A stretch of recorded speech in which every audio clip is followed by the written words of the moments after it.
men prøv at dreje dig så. Og så skal jeg følge med Ja, ham lidt. hvis du kommer, så kommer han over til dig. Sådan der, ja. Så ja, han prøver, ja, han stjal fra dig her.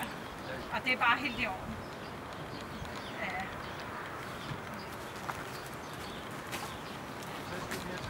Nej, du skal ikke, det har jeg ikke glemt at sige. Du skal ikke røre dig til, når han er sådan set.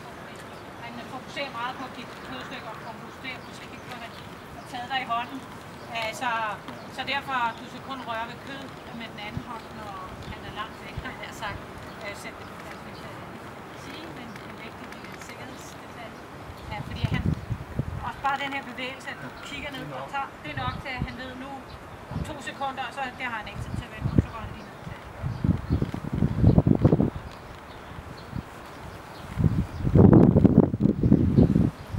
Nej, de nære lynhurtige, de der vores attituder kan, og derfor jeg mener, at de er rimelig kloge.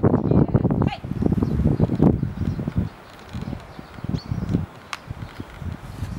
Ja, læser os meget hurtigt, så nu kan du se, nu er han allerede været ligesom den rødhalede.